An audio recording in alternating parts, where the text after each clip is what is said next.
Recently আমরা হলিডেতে Scotland থেকে ঘুরে এসেছি, আর এটা হচ্ছে লন্ডনে আমি যখন এয়ারপোর্টে ঢুকছি সেই মোমেন্টটা।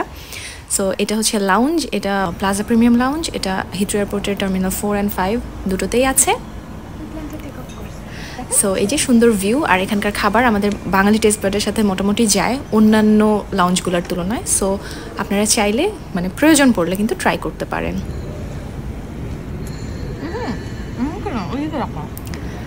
তো আমি খুব এক্সাইটেড ছিলাম, আমার লাফালাফি দেখে হয়তো বুঝতে পেরেছেন। তার কারণ হচ্ছে এটা ছিল আমার লাইফের সবথেকে প্রথম দেশের বাইরে ঘুরতে যাওয়া। একদম শুধুমাত্র ট্রাভেল বা ট্যুর পারপাসে আমার আসলে দেশের বাইরে কখনোই যাওয়া হয়নি। 7 মাস আগে আমি বাংলাদেশ থেকে ইংল্যান্ডে এসেছি, সেটা অন্য রিজনে, পড়াশোনা প্লাস ক্যারিয়ার এইসব পারপাসে। বাট দেশের বাইরে ঘুরতে যাওয়া শুধুমাত্র এইটা আমি জীবনের প্রথম এক্সপিরিয়েন্স করলাম, আর আলহামদুলিল্লাহ সব কিছু ভালো ছিল। আর এই যে এখন হচ্ছে প্লেনে উঠবো, আর সামনে কিন্তু স্কটল্যান্ডের ভিডিওগুলো আসবে, সো স্টে টিউন।